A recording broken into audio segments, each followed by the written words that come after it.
Hello, I'm Dr. Stephen Hassan with another episode of the Influence Continuum. And I've got to say, I haven't been this excited about a book in a really long time. And I've interviewed a lot of great authors on a lot of very important books. But I have with me Harvard, MIT Humanist Chaplain Greg M. Epstein's brand new book. It just came out called Agnostic. Greg, the subtitle is How Technology Became the World's Most Powerful Religion and Why It Desperately Needs a Reformation. And I might add Jaron Lanier, who is like one of the architects of the internet, who foresaw the mess we were going to be getting into a long time ago and said, don't sign up to social media, you'll lose your privacy. He said, I urge anyone with influence in tech culture to read this book. And, you know, Greg, all I could say is, you mirrored so many of the critical issues that I've encountered in my work, because I've been doing, work for 48 years, way before the internet, and I've been watching this. And you reference people that I've studied, whose books I've read, whose podcasts I've been on, people like Your Undivided Attention of Center for Humane Technology, Douglas Rushkoff's Team Human. But man, I just think everyone needs to read this book and really stop and think about the importance of being human. Like technology is supposed to serve us. And I too come from a Jewish background, and I've spoken for the Harvard Humanists with your mentor Tom Ferrick over the years. I all I can say is I'm a believer, and I just want you to share your central messages on this podcast. And I want people to go out and either get the Audible or get the digital version or the paperback version. Thank you, Stephen. What a pleasure to talk to you. This is a really fun experience for me to be on your podcast because you were on my mind in part as I was writing this book, because essentially, to skip right to that piece of it for a moment, and then I hope we can go back and do the big themes of the book. But to skip to that piece of it, essentially, tech gets quite culty at times. And I spent a lot of time thinking about that and sort of thinking about it with some hesitation, because one of the things I want people to understand about this sort of big extended comparison that I'm making in the book between tech and religion is that I'm not playing it for laughs, and I'm not playing it sensationalistically either. I understand that the comparison that I'm drawing doesn't work in every single way.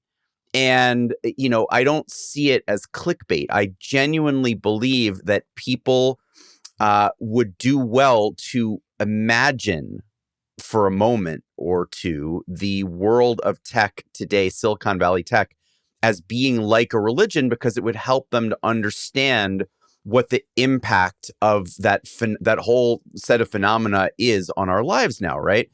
But, I was reluctant to compare some of these aspects of tech to cults because I didn't want to go too far with it. I didn't want to, suggest that something crazy was happening that wasn't actually happening. So speaking with you as I did at a certain point in the writing process was quite illuminating, because you shared the byte model and the continuum that you've designed, the influence continuum.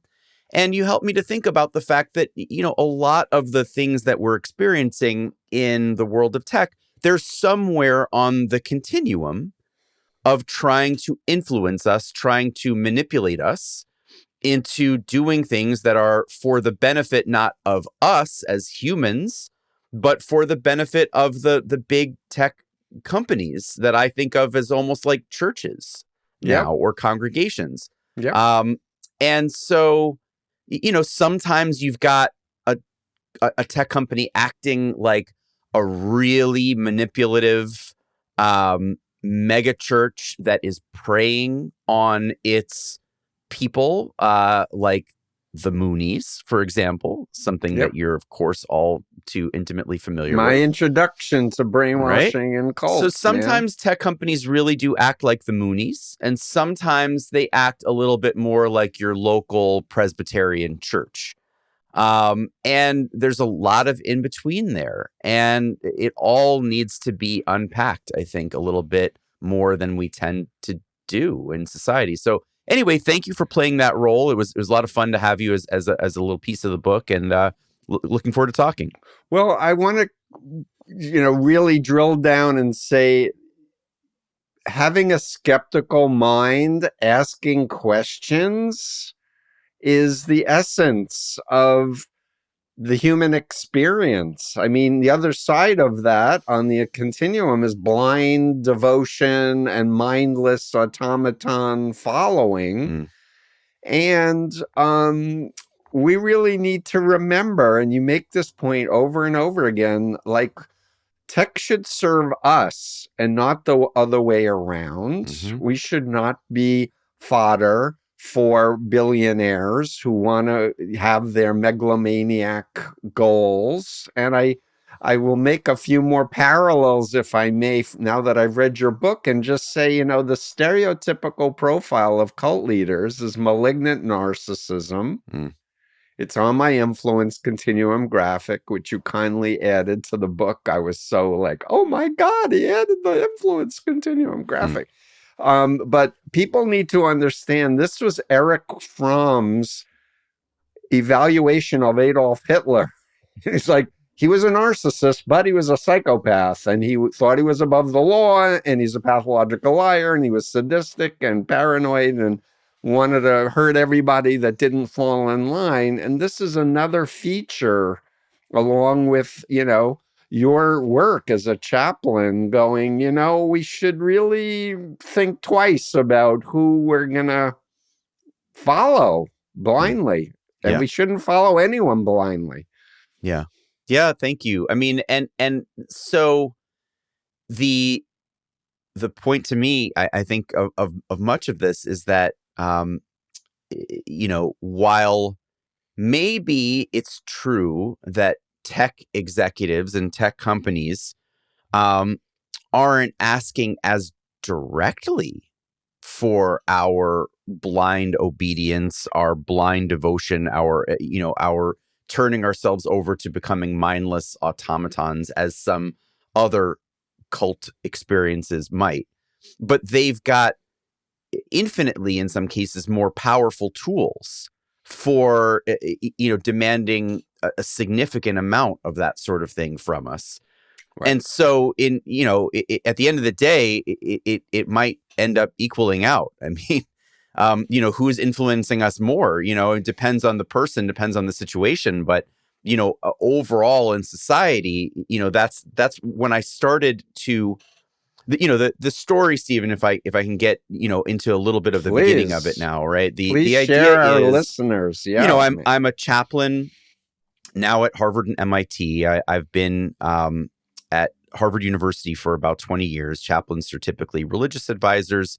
I'm non-religious, and I'm a humanist chaplain. Humanism is the idea essentially of being good without God, living a good life, pursuing a let me meaningful plug life that and book. world. Love Good Without God. I read it and was like, really cool. Yeah. So forgive me for interrupting. Thank you very much. That was sort of towards the beginning of my career that I wrote that. And I even critique certain aspects of my own book in the beginning of this book, this new book, Tech Agnostic. But, yes, I tried to, introduce people to the positive beliefs of people who are atheists and agnostics, because there's a lot of them.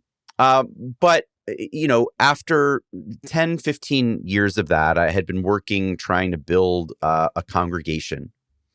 And it was doing pretty well by many measures. I mean, it was quite popular. Sometimes we'd have lines to get in to the space that we rented. We raised a few $1 million and spent it on space in Harvard Square, which is very expensive, and we wanted it to make it really a nice place for people, and people would really come out and tell us that they were having wonderful experiences there. But there was something about it, though, Stephen, that was just I was starting to get ambivalent towards the end of that decade. Part of it was that I had a kid, and I'd been working 80 hours a week to build this congregation, and it didn't feel like even close to sustainable. I really wanted to be a present for my kid and my family. So, but I, starting to feel like, well, but also like, is this really the thing that I want to devote the rest of my life and career to? And I wasn't sure that it was. And I had an aha moment when I was invited to join MIT as well, as their humanist chaplain, as well as at Harvard in 2018. And I thought about the T in MIT, and I realized, like, oh, technology. Wow, that's the thing that's really, quote unquote, bringing people closer together, to quote Mark Zuckerberg, actually. That's the thing to which we've really turned as a society. If you can imagine in 2018, that, we had really spent a decade, many of us had, turning over our communal, our social lives to these, tech websites and apps. And I started comparing that to the congregational experience, and I realized, well, it may not be the most ethical or the most pro-social way to do community, to put your life onto Facebook or whatever, but it's the way that we're doing it now. Right. And so it blew me away that how comparable that was to religion, both the positive and the negative aspects of religion, because we know that religion has both. I would never say that religion is all bad any more than I would say it's all good. But then I started thinking, like, are there other comparisons between tech and religion? And I started making a list. And that list has never ended. I mean, to this day in 2024, I'm continually finding new ways in which there are parallels between the world of religion and the world of tech. And there's sort of a few quick points. If you want me to do like the sort of quick points, and I want you to get into the beliefs, the apocalyptic stuff. It's all right. So let's do that. I think you made the argument really well in the book. Well, thank you. So basically, what I'm arguing is that tech has transcended any one of our world's major religions. It's more influential on our lives today. It plays a greater role in our day-to-day lives, in our community lives, and even in the way that we think about the world. And what I mean by that is the sort of second idea that I'm arguing is that tech today is not just a suite of tools. It has come to be dominated by some really weird ideas. And I give sort of a huge range of examples of the book in the book. I had fun and kind of almost had to, I had great editors working with me on this book to help rein it in and make sure that we were using only the best possible examples, because there's just so many. But this is MIT Press. This is like for real academic. Yeah, it was peer reviewed through MIT Press, and then it's distributed by Penguin Random House, and they've both been great. And the idea is just a couple examples. Like, there's this thing called Way of the Future, which is an official religion. All the paperwork was filed with the United States government to make this formally a religion, founded by a guy named Anthony Lewandowski, who is a former Google and Uber software engineer working on self-driving cars. He now has a company called Waymo. He's made well over $100 million in his work in these fields, so no slouch, technically speaking. Although, of course, he did get convicted of trade secret theft, and he was about to go to prison until Donald Trump pardoned him. But I digress. Thanks for adding that. He created this religion, which is called Way of the Future. And the idea of the religion is that we are literally creating artificial intelligence like a god.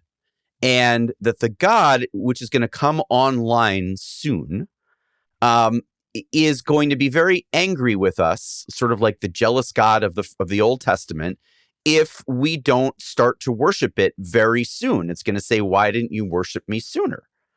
And, that's the religion. And I wish, Stephen, that was just one silly example that I could give you, but I could go on and on. I'll do a couple more, for example. There is a company that was a viral sensation this past year called the friend.com necklace. It's a pendant that you wear around your neck. It was started by a guy who would still be a Harvard undergraduate student now if he hadn't, like, Jobs and Gates and others before him, dropped out, cashed in multi-million-dollar venture capital checks to do this pendant that is listening to everything that you say and everything that everybody around you says and feeding it directly to ChatGPT, which then makes you recommendations for how to live your life. It talks to you like a friend. And if that doesn't sound culty enough, Stephen, the founder, Avi Schiffman, specifically says, and I'm talking in his interviews with tech magazines like Fast Company and Bloomberg, he specifically says that his creation is a, quote, replacement for God, unquote, and that it's meant to replace your relationship with God. Okay? Yeah. Because you're supposed to be talking to this thing. You're supposed to be talking to ChatGPT instead of praying, right? And then you even have ideas like the singularity, which is this idea that very soon, not now, of course, because if he said it was now or next week or next month, then we'd have to, like, measure it and study it, right? But in the kind of distant future, but sort of kind of now, the singularity is going to happen where we're going to essentially meld with machines.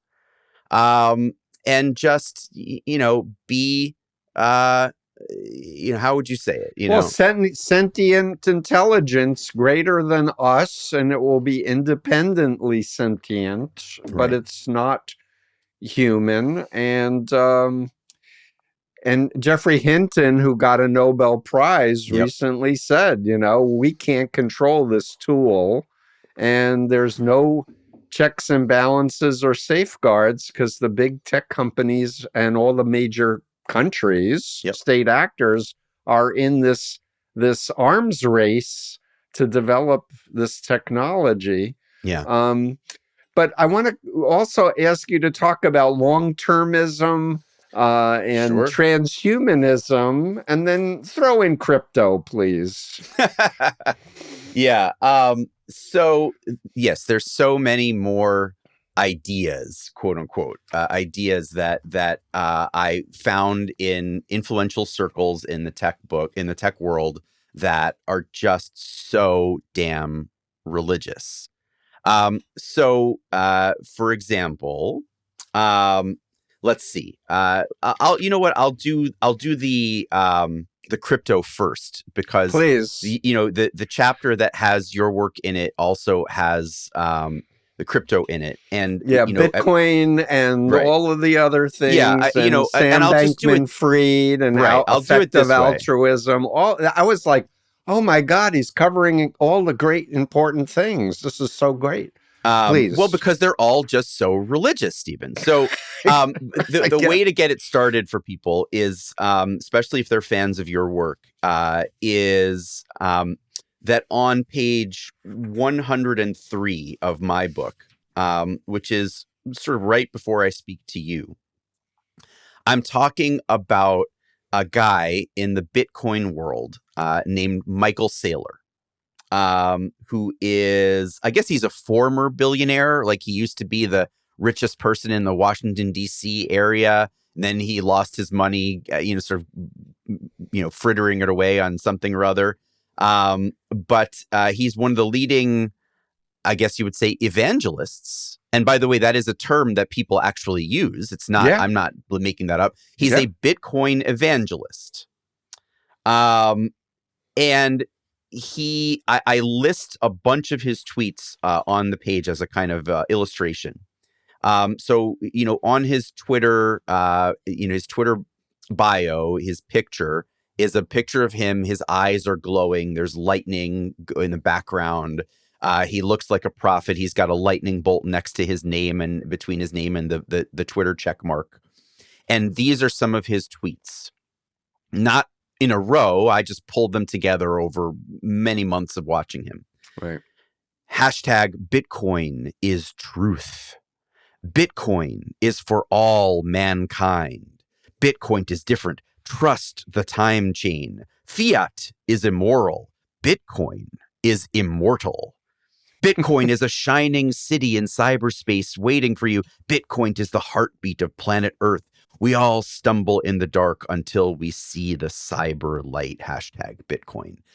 And, the point is, I was just wondering to myself, why does he feel so comfortable being so extraordinarily evangelistic and religious about this product when, I work in religious circles.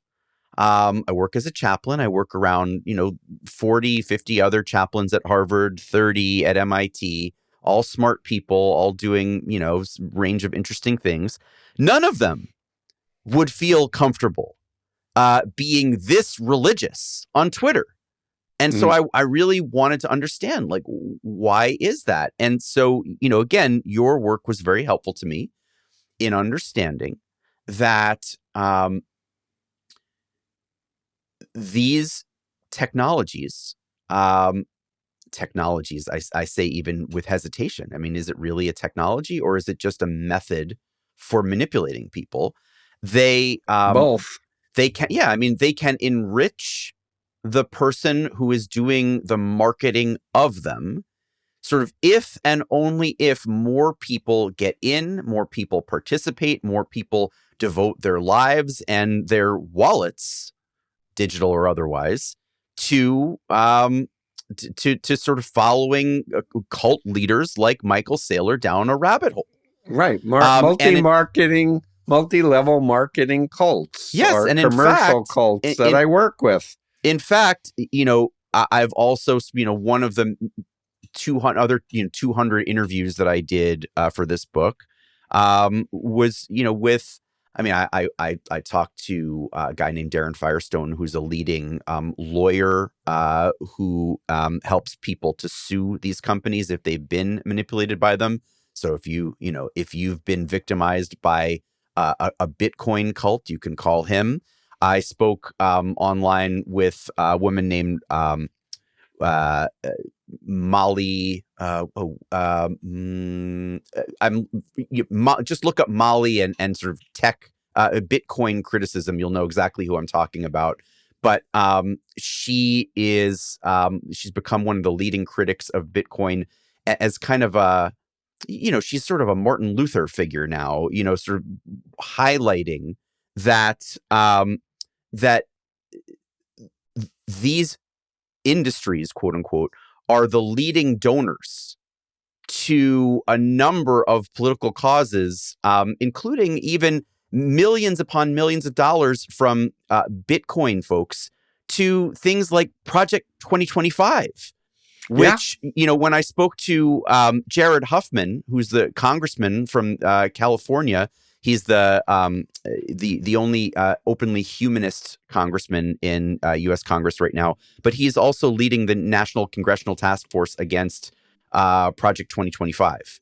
Okay. And I said to him, I think there might be some real connection between tech and Project 2025. And he said, oh, I don't know about that, Greg. I mean, we're talking about the Heritage Foundation here, a few $1 million. Like, is there really that much of a connection? And then I talked to Molly White, is her name, of course. So she's a researcher, writer, software engineer, writer of citation needed.news, and web3 is going great.com. And she pointed out to me that there are millions and millions of dollars going directly from crypto into something like a Project 2025 and lots of related endeavors, because there's a real advantage for people who think this way and behave this way, to, wanting people to have sort of a traditional perspective on a range of social issues. If progressives tend to favor critical thinking and self-criticism and open-mindedness, then, we're somewhat more likely, I would argue, to think our way out of manipulation by these major power players. And so, I think there's a natural allegiance there. But anyway, if I can interrupt for please. 1 second and just say, I just interviewed Gareth Gore, who wrote a great book on Opus Dei, and he points out that Opus Dei is behind the Federalist Society and taking over the Supreme Court and the Project 2025 of the Heritage Foundation. And where the intersection of these different strains is, they don't want government regulation of tech. Yeah. So that's the key thing. And in my book, I talk about Putin using Trump as an asset, and all of these bad actors, many of which are influenced by Putin and Russia.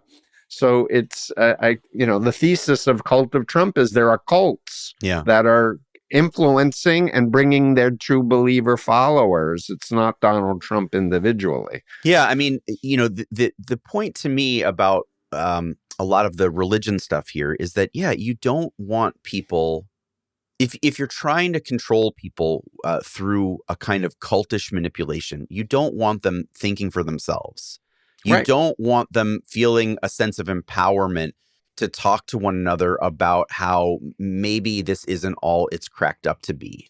This being the whatever institution is doing the manipulating at the time.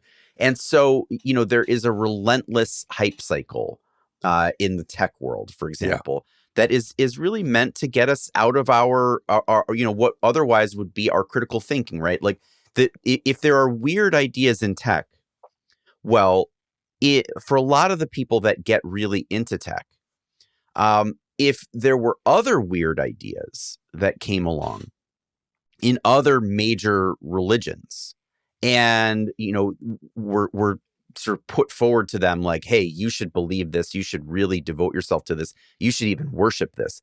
These are, a lot of these people, tech people, are non-religious or pretty secular, and would say like, no, I'm not interested in your weird ideas, get a life.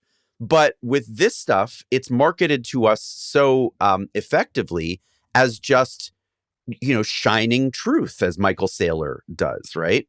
Quite literally. So that's the thing to me is, for example, there's a guy named Nick Bostrom, who is, was for an entire generation, an extremely influential AI philosopher at Oxford University. He didn't die. What he did was get defrocked, essentially, this past year, after many, many millions of views on his TED Talks and papers that would be extremely influential in all sorts of circles in the tech world. He, sort of finally exposed as not being a very good person and had to leave Oxford. But up until that point, he was writing papers like this one that he wrote called Astronomical Waste. And people can look that paper up. And the astronomical waste idea is that there will be in the future, the long-term or long-termist future, as you were just alluding to, trillions of digital beings that we're going to create through artificial intelligence. We're going to upload them into clouds that are being powered by distant suns. And these beings will be just like us. And so much so, Bostrom argues, that if we don't do everything in our power, sacrifice anything and everything we can to bring them into existence right now, then we're essentially murdering them. And we are essentially mass murderers. And so, once you take that attitude, you can justify just about anything for that purpose. And in fact, there's this line here that is by Mark Andreessen, who is major multi-billionaire tech investor and venture capitalist, who writes in the echo of Nick Bostrom. He writes, "We believe any deceleration of AI will cost lives." I'm quoting here. Yeah. Deaths that were preventable by the AI was prevented from existing is a form of murder. No, I know about the ends justifying the means theologically or ideologically. And this notion, that screw, fossil fuel stuff, the Earth's toast anyway. So let's develop android bodies, put our consciousness into these androids and go to Mars. I mean, this is Musk and X, right? It's like, screw humanity and all of the beings on Earth because we've got this vision of the future. And I'm like, you've been doing too many psychedelics, dude. Or you've been hypnotized by Putin, man. Like, learn about hypnosis, please, and realize, come back to Earth and, we're human. I mean, it's really amazing. There are, I think if I understand, your work correctly, then what I would say is that there is the person who's been hypnotized, right? The person who's been taking too many psychedelics. And then there's the person who is doing the hypnotizing, who is prescribing too many psychedelics, right? And, the thing to me is that they're both part of the religion, right? Right. The religion needs both of these two things. So, if you're listening to this, understand that the idea is not to be either one of those two things. Right. So let me just take 1 second and say that hypnosis is part of human consciousness. It's about absorption and concentration. It's not sleep. But what characterizes hypnotic states is suggestibility, where ideas can be implanted bypassing your critical frontal cortex for analyzing and thinking, which is what your work is. It's like, let's think, let's ask questions, let's, deconstruct these structures and say, is it really serving humanity and the planet? Right? So that's where I see, because I'm telling you, I just finished your book, holding it up again for those who see the video.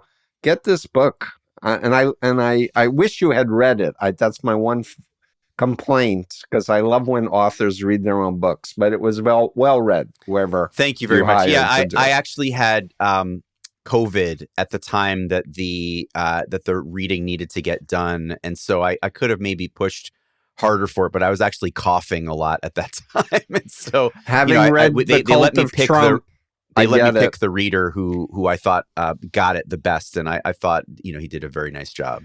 No, it's great, but the key thing is we need critical thinking and common sense and conscience and values. We absolutely do, right? Caring of each other and community that is real, not not trolls and troll farms by foreign governments. We want to be with real people and feel the real connection. And I'll just say, I just listened to, you quoted Tristan Harris and Asa Raskin Center for Humane Technology. They just did a podcast on how a chatbot, character.ai, this kid committed suicide.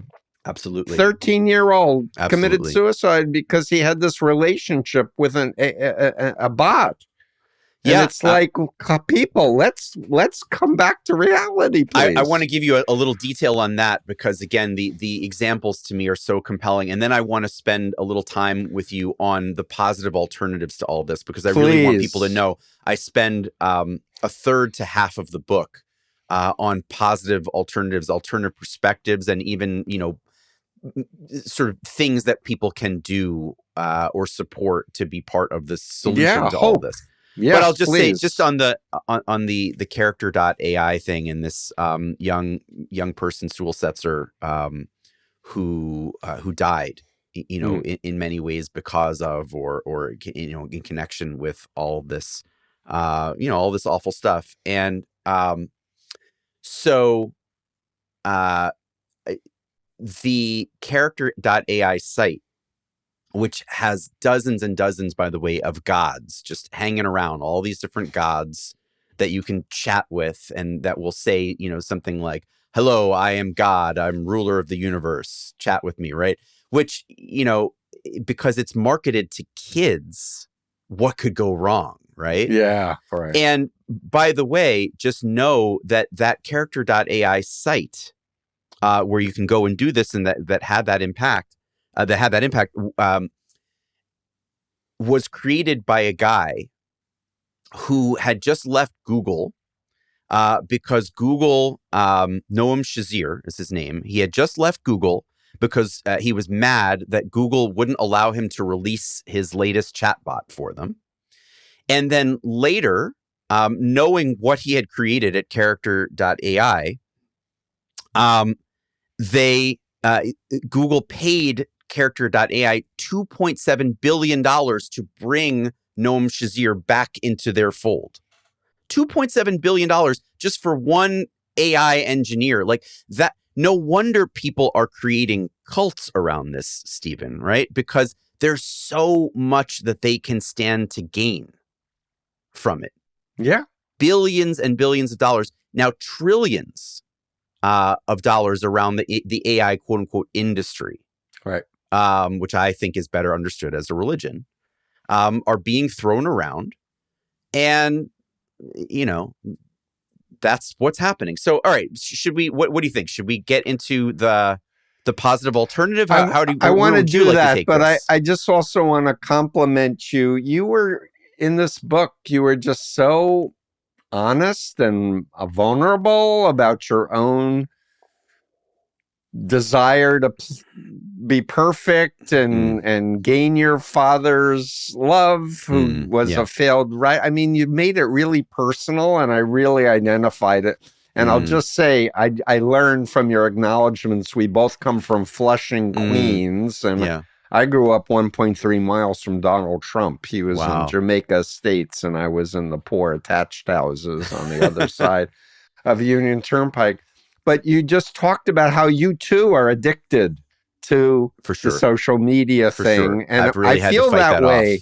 And I have to just point over my head is a book called The Cult of Mac. Many years ago, this guy who wrote it said, my editor told me I had to interview you. And he said, writing a book on computers, my editor said, I have to interview you. And I said, what's the title? He said, The Cult of Mac. And I laughed. And I said, I've only been using Apple since 1982. I have 3 iMacs, 3 iPhones, 2 iPads.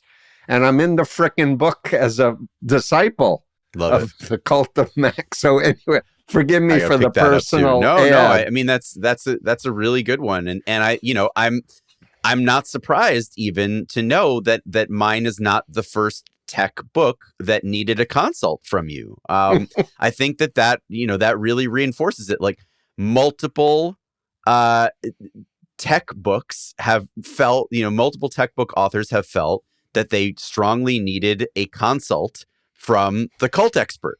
Yeah. Which you certainly are. And so, yeah, that just says a lot. But thank you for the piece about my, your my life. vulnerability. You were being real. Yeah, I felt that was really important. Like I pushed myself with that to say, I said to myself a number of places throughout the book that if I can't share with the readers of this book the parts of myself that I struggle with, if I can't share experiences that I have felt shame about, or that I've felt a sense of weakness or a sense of struggle with, if I can't share that in writing a book like this, then how could I possibly expect readers to grow from it? And so that was exactly the goal. I did not want to come across as too clean or too perfect. I'm just a human like everybody else.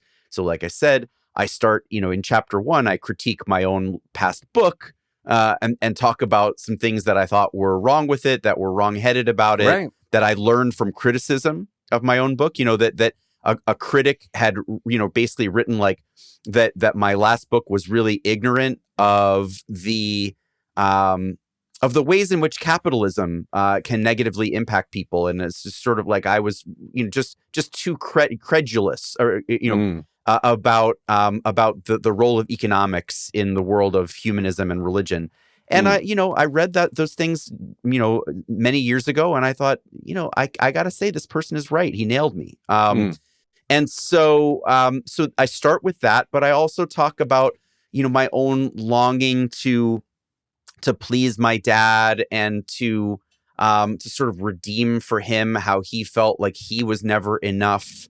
And what I talk about is how, like, that's something that was labeled by a psychologist named Alice Miller as the drama of the gifted child. Right. Read it. And I, I've thought about this new idea of the drama of the gifted technologist, where the drama of the gifted child is essentially this feeling that you get where you were raised by people who maybe were loving and good intentioned, but somehow both from them and just from the world at large, you get this idea that it's what you do that makes you worthy of love, of respect, of being in the world. That you're taught that unconditional love, hey, I love you just because you exist, and I treasure you just for who you are, is not enough, and that what you need to do is show everybody how you're better than everybody else, because only then can you be loved.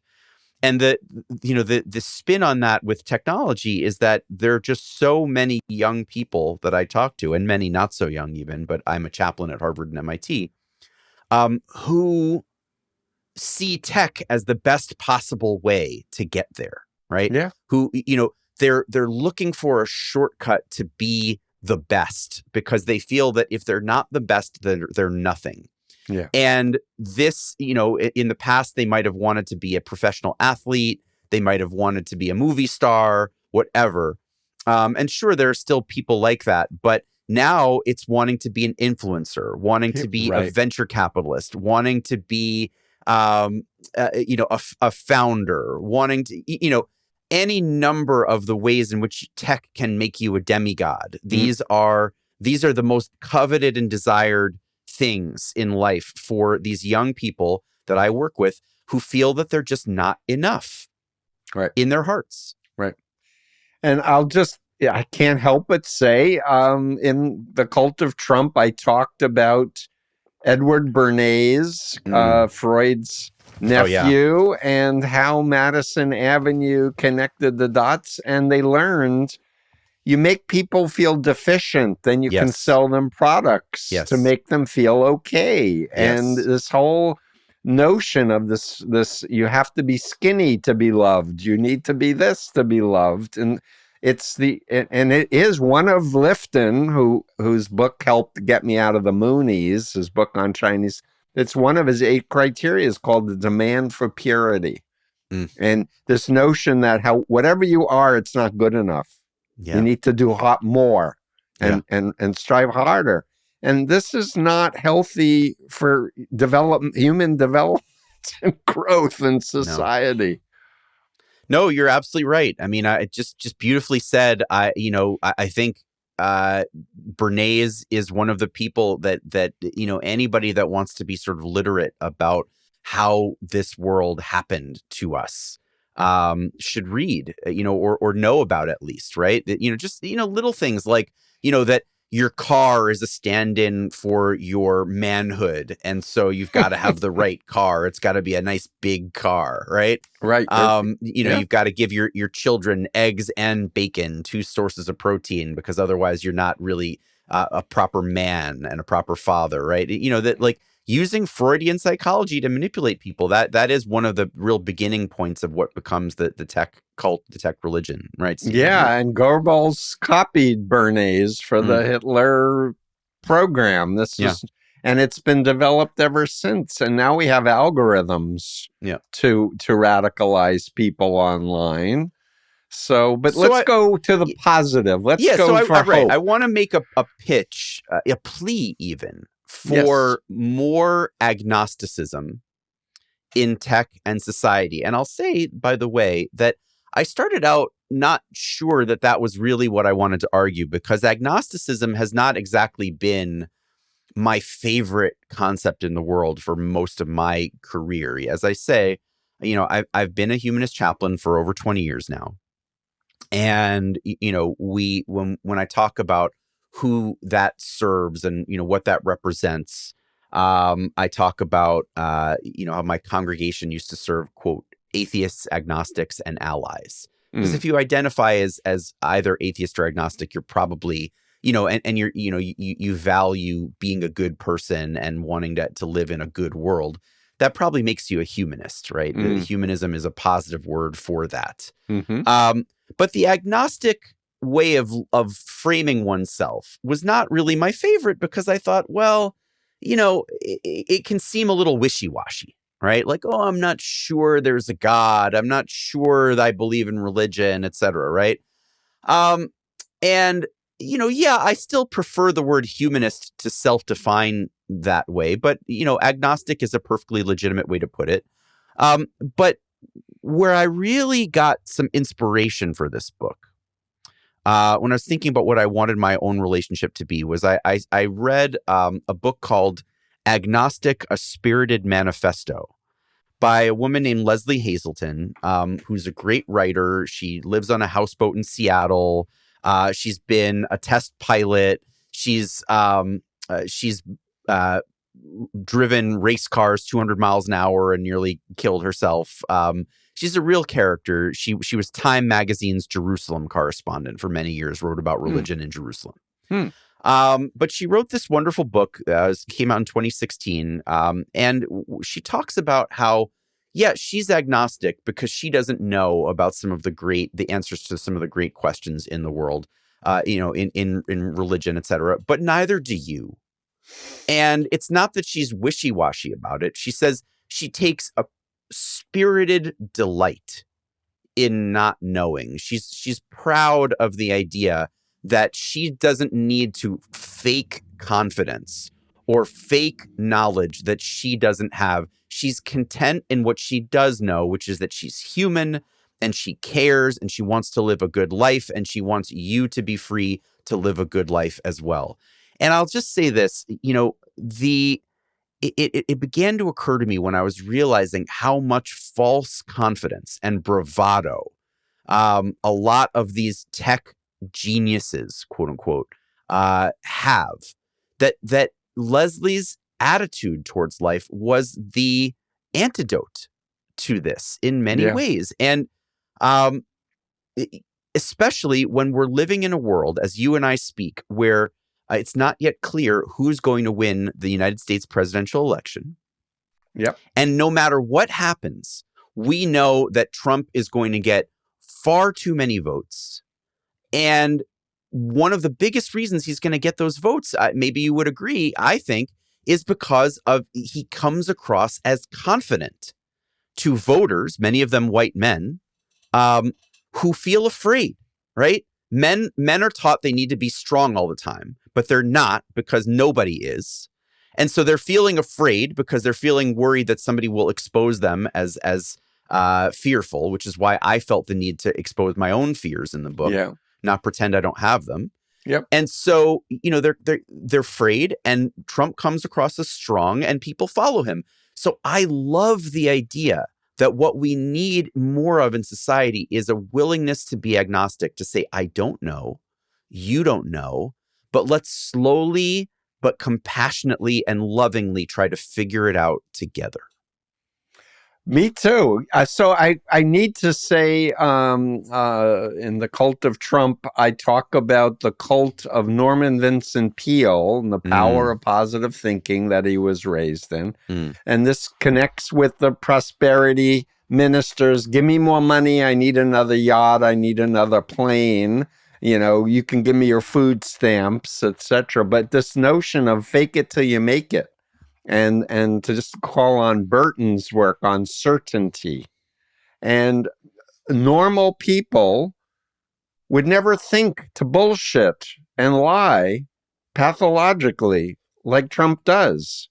It's beyond their capability to understand that mindset. But if you understand, it's a cultic mindset, and it's bullshit. I know this is your podcast, Stephen, but just for my benefit and maybe, for listeners that want to hear more about that point, could you talk about that a little bit more? I sometimes worry, and I worry a bit out loud in the book about this, that, I don't necessarily understand the mindset of somebody who's willing to lie and manipulate so much. And it can be difficult to sort of know how to respond to that. And so you've studied this a lifetime, right? Yeah. What does that look like where, somebody can be so willing to lie and manipulate, and then normal people aren't familiar with that mindset? And what does that do? Yeah, well, it them? happened to me, man. I grew up, in Flushing, Queens, and I was writing poetry and playing basketball. And next thing you know, I think Nixon is chosen by God, even though Watergate was happening. I'm fasting on the Capitol stairs because this fat Korean billionaire who claimed to be the Messiah said so. And when I got out and I started unpacking it, and people like Lifton were like, you know more than I know. You should study psychology and explain it to us. It's really a dissociative disorder, what brainwashing is. I was told to die to my old self and be a small Sun Myung Moon and think like him and feel like him and walk like him and talk like him. And as I grew higher in the hierarchy, not that I ever had any power, but I was in the room with Moon, I was literally told, think what country you want to run, Steve, when we take over the world. And I had no interest in politics before I got into the Moonies, but I'm thinking, well, maybe Australia, I'll have my own continent. And I'm serious. And, we're going to amend the Constitution. We're going to make it a capital offense and kill people who take their physical bodies away. We'll restore them later in the spirit world. And I'm like, yes, Father. So when I got deprogrammed after a near fatal van crash, I was like, that wasn't me. Like, how did I have that belief system? And it really speaks to neuroplasticity and neurogenesis and how minds can be shaped if you control behavior, information, thoughts, and emotions. You can shape somebody's identity to be a malignant narcissist, just like the cult leader. And there are endless people who are born in cults leaving, and a small percentage start their own cult. Just like a small percentage of people who've been sexually violated as a child become pedophiles. There's a similar phenomenon that I see. So that's how I understand it. But people need to understand the influence continuum. And I'm very grateful that you gave the graphic, because it just kind of unpacks, like, informed consent is ethical. Lying is not ethical. Respect for conscience is ethical. The devotion to dogma and the leader is...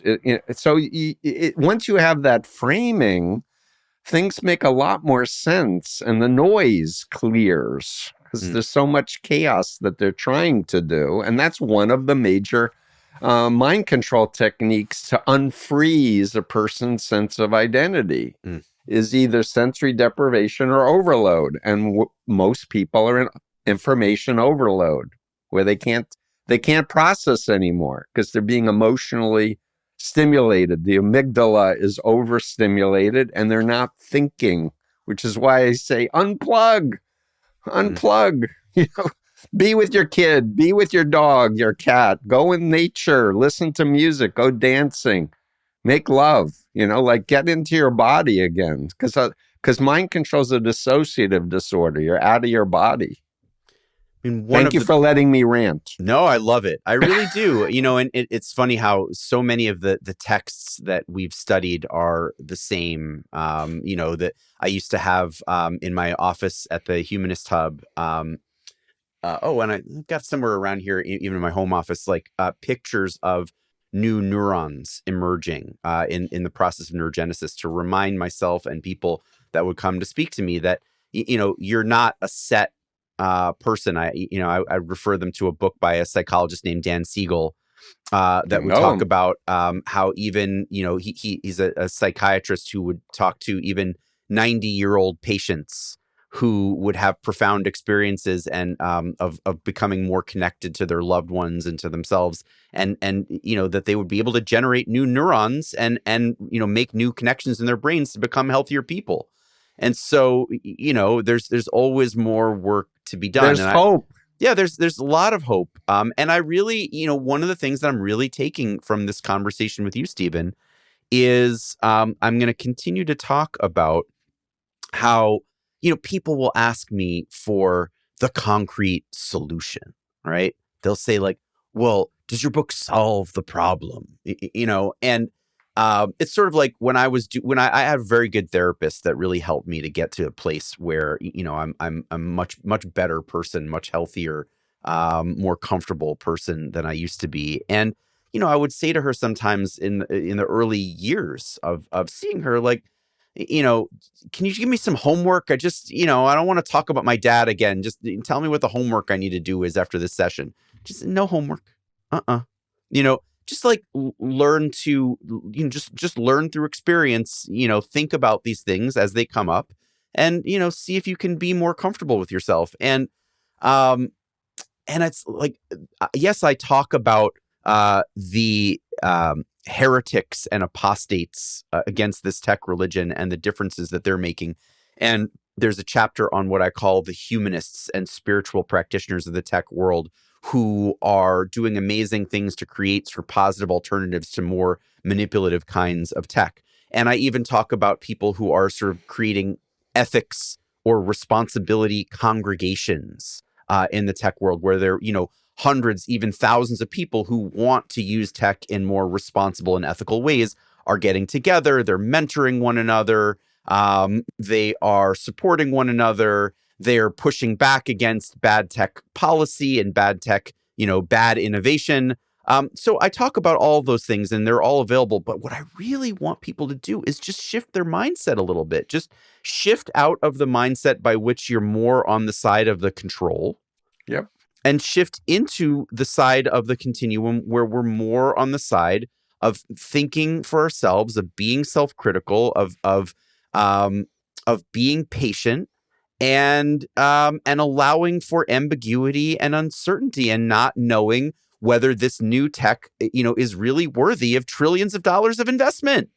Right. Well, let me just say that as a mental health professional, if you don't get the diagnosis correct, you can't put together a treatment. And you taught me a new frame to think about what's happening that really fits. And it really pulls things together in a very coherent way. And I think that it's really important. The other thing that you just said I want to amplify is the cure to blind faith is perspective. We need, and I would add, we need to believe in planetary survival and plan backwards from that goal instead of we got to go to Mars and it doesn't matter what happens on Earth, and we don't care if the fossil fuel companies are going to continue to keep pushing, you know, fossil fuels and heat the climate, because it's our world. This is our world. If we were on a ship, would we let somebody drill holes into the bottom of the ship? That's the analogy that I use. And I go back to indigenous people who thought about 7 generations of their ancestors and 7 future generations. That's right. And worship the earth, Mother Earth. It's like, this makes a lot of sense to me. Yeah, I mean, that's I talk about the 7 generation principle as well. Yes. As opposed to, let's not think trillions of years or trillions of digital beings in the future. No, yes, we should think longer term than just today and tomorrow, of course. Right. But, a principle like that of 7 generations is much more useful than that, trillions of whatever philosophy, which really only serves to put potential trillions of dollars in the pockets of AI folks. And I mean, by the way, I do mean that literally. Sam Altman, the head of OpenAI, is going around right now asking for $5 to $7 trillion of investment in data centers in the United States, the data centers that are terrible for our environment, for example. Yep. Folks, I think this should win a Pulitzer Prize, and it certainly will win other awards for sure. Tech Agnostic, How Technology Became the World's Most Powerful Religion and Why It Desperately Needs a Reformation. And I see Greg in my mind, over the shoulder of Luther, tacking his 95 theses going, you shouldn't sell indulgences. This is corrupt.